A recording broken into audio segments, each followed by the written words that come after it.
کی نماز کا ٹائم ہو گیا ہے اور ابھی یہاں پہ مغرب کی نماز پڑھوں گا. پھر اس کے بعد جو ہے سامنے جو ہے یہ میوزیم ہے ایک, یہ پیڈ میوزیم ہے, اس کی پرائس ہے 40 ریال. لیکن مجھے لگ رہا ہے کہ یہ تھوڑا سا انٹرسٹنگ ہوگا. یہ بیسیکلی حضور صلی اللہ علیہ وسلم کی بایوگرافی پوری اندر بتاتے ہیں. جاؤں گا تو پتہ چلے گا, ابھی ایسے نہیں پتہ چل رہا. ٹکٹ پرچیز کر لی ہے اور اب یہ اس ٹکٹ کی پرائس تھی 40 ریال.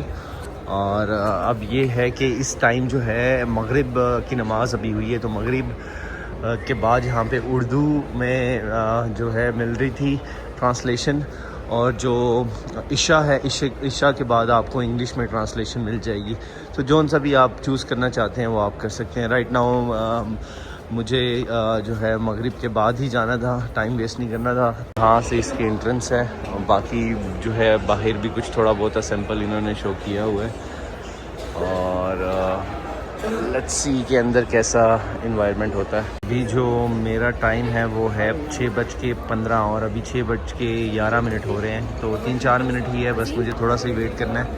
تو یہاں پہ انٹر ہوگی اور انٹر ہونے کے بعد آپ کو یہاں پہ جو ہے ساری انفارمیشن مسلم ورلڈ لیگ اور باقی ساری چیزیں یہاں پہ نظر آ رہی ہیں. غار ہیرا کا سمپل انہوں نے یہاں پہ شو کیا ہوا ہے کہ اس طرح کا غار ہیرا ہے. اس کے بعد ہے غار ثور جو یہاں پہ آ گیا, یہ اس کا سمپل ہے. اور اس کے بعد جو ہے بات مینشن کیا ہوا ہے کہ مکہ کے بعد جو غار ثور ہے, پھر ابو بکر ہاؤس ہے, دی کوسٹ ہے, یہ ساری انفارمیشن یہاں پہ دی ہوئی ہے. جس میں آپ کا جسد پاک مدفون ہے. نبوی ہجرت کے پہلے سال کے آخر میں نبی صلی اللہ علیہ وآلہ وسلم نے حضرت عائشہ رضی اللہ عنہا کا گھر تعمیر کیا.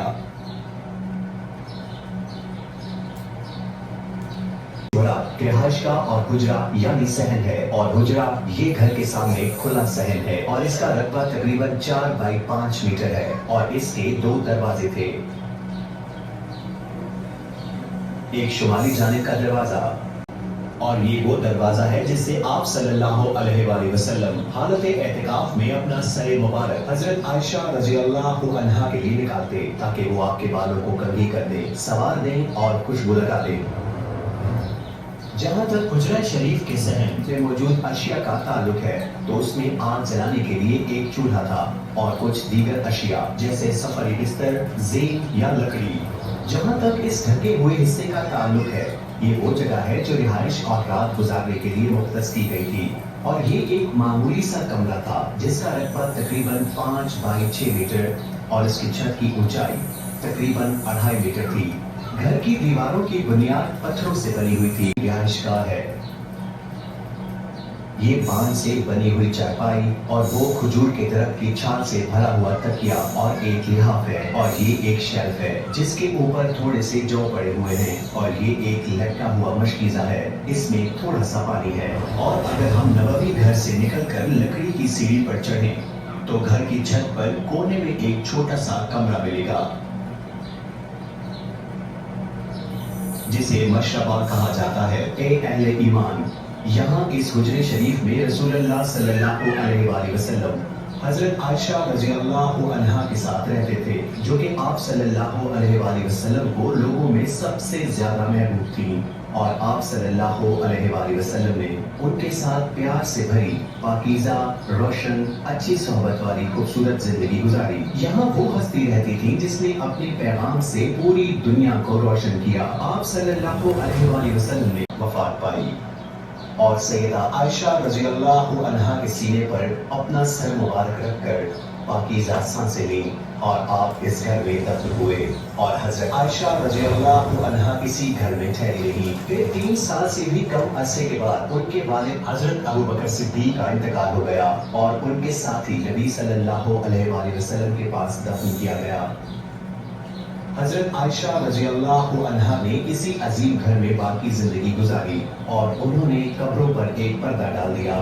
پھر تقریباً 10 سال بعد حضرت عمر بن خطاب شہید ہوئے. آپ نے حضرت عائشہ رضی اللہ عنہا سے اجازت طلب کی تھی کہ وہ اپنے ساتھیوں کے پاس دفن ہو. انہوں نے اجازت دے دی. آپ کو آپ کے ساتھیوں کے ساتھ دفن کر دیا گیا.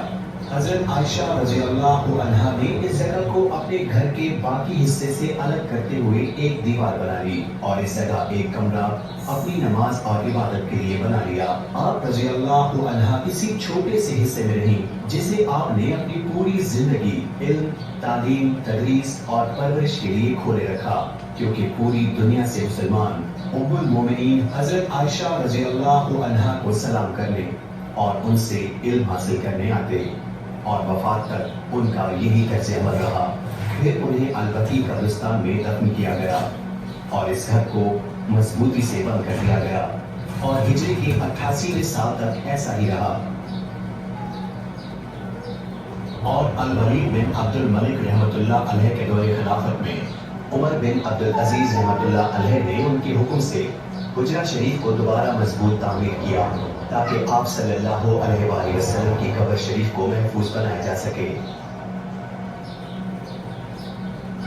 اور اسے یعنی حجرہ شریف کو مضبوطی سے مکمل بند کر دیا گیا اور اندر جانے کے لیے کوئی راستہ یا روشن دان تک کھلا نہیں رکھا گیا۔ اور آپ رحمت اللہ علیہ یعنی عمر بن عبد العزیز نے باقی امہات المومنین کے حجرات بھی ان کے گھر والوں سے خرید دیے اور انہیں مسجد نبوی میں شامل کر دیا۔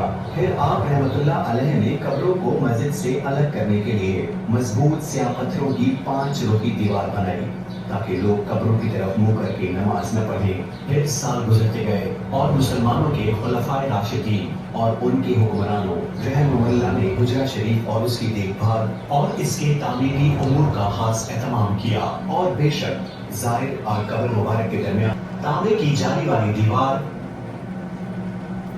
پھر اس کے چاروں طرف 5 کونوں والی دیوار ہے اور اس کے اوپر چادر کا غلاف ہے۔ پھر عائشہ رضی اللہ عنہا کے گھر کی دیوار، اس عظیم مسجد اور حجرے مبارک کی دیکھ بھال سعودی عرب کے دور حکومت میں اپنی عروج کو پہنچی۔ اللہ اس کا حامی و ناصر ہو اور اس کی سلامتی اور ایمان کو قائم و دائم رکھے اور اس کی قیادت کو بہترین اجر سے نوازے۔ یہ ہے مسجد نبوی جس میں لاکھوں افراد سما سکتے ہیں، اور وہ حجرہ شریف ہے جو دیکھنے والوں کو خوش کرتا ہے اور محبین کے دلوں کو رونق بخشتا ہے۔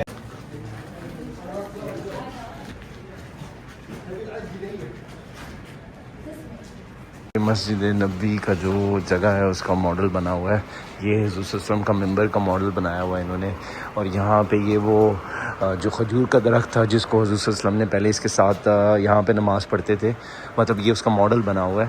تو جب وہ ممبر بن گیا، ممبر کو بیسیکلی جو اوریجنل ممبر تھا اس کو آگ لگ گئی تھی، تو اس کے بعد جب ممبر وہ یوز کر رہے تھے حضور صلی اللہ علیہ وسلم، تو یہ کھجور کا یہ درخت ہے یہ رونے شروع ہو گیا، تو اس کی آواز رونے کی آئی، تو حضور صلی اللہ علیہ وسلم نے پھر اس کو دلاسا دیا، کہا کہ اگر یہ کھجور کا درخت کو میں دلاسا نہ دیتا تو یہ ساری زندگی قیامت تک یہ روتا رہتا۔ یہ ساری فاطمہ ام مومنین ساری جو بلیو کلر میں ہیں، یہ جو عورتیں تھیں اس وقت کی ان کا جو ہے یہ گھر تھے یہاں پہ، اس کے بعد یہ سارے صحابہ کے گھر ہیں، اور یہ گرین جو ہے یہ مسجد نبوی، اور اس طرف جو ہے وہ صحابہ کی ساری جو ہیں وہ گھر ہوتے تھے پہلے یہاں پہ، جہاں پہ اب جو ہے بیسیکلی یہاں پہ مسجد نبوی پوری بن گئی ہے۔ اس پورے کہیں نہ کہیں نشان چھوڑے ہوئے ہیں، لیکن یہ سارے وہ کنویں ہیں جو مدینہ میں تھے اس وقت۔ ابھی یہ ان میں سے کنویں کچھ ختم ہو گئے ہیں، کچھ کی جگہ جو ہے بس نشاندہی چھوڑی ہوئی ہے۔ یہ سارے وہ کنویں تھے اور ان کے یہ اس طرح کا ماڈل بنایا ہوا انہوں نے یہاں پہ، اور یہ بھی جو کنویں ہیں یہ بھی مدینہ میں تھے سارے، ان کے یہ نام لکھے ہوئے ہیں سارے کے سارے، اور یہ اب جو ہے ختم ہو گئے۔ ہم نے جو ہے یہ مدینہ اس ٹائم جب حضور صلی اللہ علیہ وسلم کے دور میں جو مدینہ تھا اس کا سارا ماڈل ہے۔ تو بیسیکلی یہ جبل احد ہے جہاں پہ جنگ بھی ہوئی تھی، اور یہ وہ جگہ ہے جہاں پہ 50 جو ہے صحابہ کو یہاں پہ تیر اندازوں کو یہاں پہ کھڑا کیا تھا۔ پھر اس کے بعد جو یہ پہاڑ ہے یہ، اور یہ والا پہاڑ یہ جو تھا یہ بیسیکلی پتھریلے پتھروں سے بنا ہوا تھا۔ تو بیچ میں جو غزوہ خندق ہوئی تھی وہ یہ جو بلیو یہ جو لائن ہے یہ بیسیکلی غزوہ خندق تھی۔ تو مکہ کا رستہ ہے وہ سامنے سے اس طرف سے آتا ہے، تو یہ مدینہ ہے۔ تو جو اس طرف سے جب مکہ سے کفار آئے تھے تو یہاں پہ وہ کیونکہ خندق کراس نہیں کر سکے تھے، تو تقریباً آئی تھنک 40 دن یا میرے خیال میں ایگزیکٹ مجھے نہیں پتہ، تو وہ میں دیکھ لوں گا. تو اتنے دن یہاں پہ ان اسٹے کیا، اس کے بعد یہیں سے وہ واپس ہو گئے تھے. تو یہ باقی ساری جو اس وقت مدینہ تھا یہ اس طرح نظر آتا ہے. ان کا جو مکہ ہے وہ کس طرح دکھتا ہے. تو یہ بیچ میں ہے خانہ کعبہ، اور اس کے آس پاس صفا مروہ یہ ہے. یہ صفا ہے، یہ مروہ ہے. تو آپ جو صحیح کرتے ہیں وہ اس کے درمیان کرتے ہیں، اور اس کے درمیان جو ابھی جو کلاک ٹاور بنا ہوا ہے وہ اس جبل خلیفہ پہ بنا ہوا ہے، جہاں جس کے بالکل سامنے ابو بکر صدیق کا گھر تھا. اور اس کے بعد جو ہے جبل ہیرا جو ہے، جس پہ غار ہیرا اقرا بسم ربک الذی وہ یہاں پہ تھا. تو وہ مکہ جو حضرت ختیجہ کا گھر تھا وہاں سے یہاں تک تقریباً جو ہے میرے خیال میں 7 کلومیٹر تھا، 6 سے 7 کلومیٹر تھا. پھر اس کے بعد جو ہے یہ ساری ڈیٹیل یہاں پہ مینشن ہوئی ہے. غار ثور جو ہے وہ اس طرف ہے، جو حضرت ابو بکر صدیق کا گھر جہاں سے وہ گئے تھے ہجرت جب کی تھی انہوں نے. تو غار ثور میں جا کے انہوں نے یہاں پہ رکے تھے، جہاں پہ مکڑی کا جالا بنا تھا. تو یہ بھی اچھا خاصا ڈسٹینس ہے، یہ بھی آئی تھنک 7 کلومیٹر بنتا ہے. تو اس میں راستہ بھی مینشن کیا ہوا ہے کہ کیسے حضرت ابوبکر صدیق اور حضور صلی اللہ علیہ وسلم یہاں پہ جبل ثور پہ پہنچے تھے. تو اگر آپ کے پاس نسخ نہیں ہے اور آپ فیمیل ہو تو آپ کو گیٹ 32 پہ آنا پڑے گا. یہ سیدھا مسجد کا ایریا ہے. تو مسجد کا یہ ایریا اس ٹائم عشاء کے بعد اور فجر کے بعد جو ہے یہ اوپن ہوتا ہے فیمیلز کے لیے. یہ والا گیٹ اسپیسیفکلی 21 نمبر اور 32 نمبر، جہاں سے آپ بیسیکلی مسجد کے اندر انٹر ہو جاتے ہیں. مسجد کے اندر انٹر ہو کے آپ اس طرح کی بڑی چھتریاں آتی ہیں آگے، اور پھر ان کو جب کراس کرتے ہو تو آپ کے رائٹ سائڈ پہ، کیونکہ آپ کا جو گنبد ہے وہ اس سائڈ پہ ہے، تو آپ یہاں سے جاتے ہو تو یہاں سے اس طرف کرتے ہو کیونکہ کعبہ کی ڈائریکشن بھی اس سائڈ پہ ہے. تو آپ کو آگے وہاں پہ روضہ رسول نظر آتا ہے. یہاں سے بھی نظر آتا ہے، صرف یہ ہوتا ہے کہ آپ تھوڑا سا 5-6 صفحے دور ہوتے ہو. تو میرے خیال میں آپ کے پاس نسخ نہیں بھی ہے تو کوئی ایسا مسئلہ نہیں ہے، آپ یہاں سے جا کے اپنے نفل وغیرہ ادا کر سکتے ہیں. ہمارا مدینہ میں لاسٹ ڈے تھا، تو یہاں کی جو بیسٹ مندی ہے وہ ہم کھانے جا رہے ہیں. وہ ہے کنگ عبدالعزیز روڈ پہ ہے، رومانسیہ کے نام سے. وہاں یہ پورے سعودیہ کی بیسٹ مندی ہے.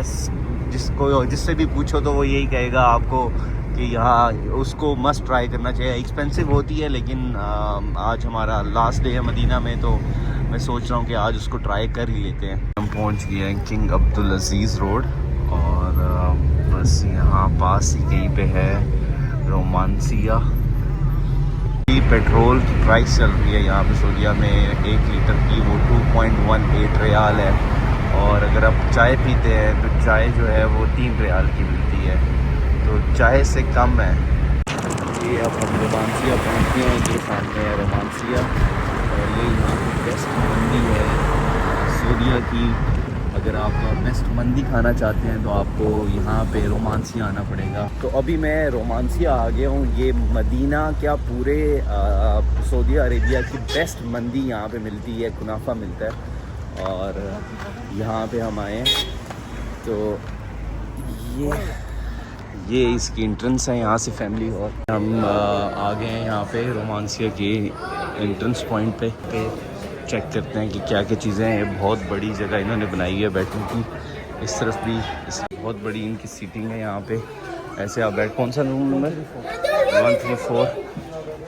تو یہ 134 نمبر ہے، یہاں پہ ہم بیٹھ جاتے ہیں. تو یہاں پہ آپ چپل یہاں پہ نارملی اتاریں، اور اندر جو ہے ان کی اس طرح کی جگہ بنی ہوئی ہے. اور یہ پورا یہاں پہ اس طرح ہے. بھی 24 ریال کی ہے، مندی بھی 24 ریال کی ہے. اور بخاری ہے، ریڈ چکن ہے تو 22-25 ہے، وہی ریٹ ہے جو باہر وہاں پہ مل رہی تھی. رومانسیہ کی مینیو میں بہت کچھ تھا، لیکن یہ ان کی چکن مندی جو ہے وہ 24 ریال کی ہے، 25 ریال کی ہے. ایک یہ چکن مبلوبہ جو ہے، مبلوبہ، یہ 32 ریال کا تھا. اس میں جو سب سے ایکسپینسو تھی وہ مندی میٹ تھی یہاں کی. جو اس کی جو سب سے ایکسپینسو جو مندی ہے وہ یہ ہے. تو اور یہ سب سے، یہ بیسکلی اس میں ربز ہوتی ہیں. تو یہ ٹرائی آؤٹ کرتے ہیں یہاں پہ. کنافہ پسٹاچو ہے وہ 11 ریال کا ہے، اور جو کریم کنافہ ہے وہ 10 ریال کا ہے، اور جو باقی ڈشز ہیں وہ یہ ہیں. تو اچھا لوٹس بھی ہے یہاں پہ 10 ریال کا ہے. شیکس اور یہ ہے، یہ 11 ریال کے ہیں آلموسٹ. تو یہ ہے پرائس ان کی. فوڈ آ گیا اور اس میں ایک کنافہ تھا, یہ 11 ریال کا تھا. یہ کریم کنافہ ہے اور اس کے ساتھ یہ مندی تھی. تو ابھی ہم اس کو اوپن کریں گے. ہوئے ہوئے ہوئے کیا زبردست مندی ہے یہ. اس کا جو ان کا جو میٹ ہوتا ہے وہ بہت فریش, یہ فریش ہوتا ہے. یہ اس ایک برانڈ ہے, پراپر برانڈ ہے یہاں کا, پورے سعودیہ میں ہے. تو بہت ایسے جوسی سا یہ ہے.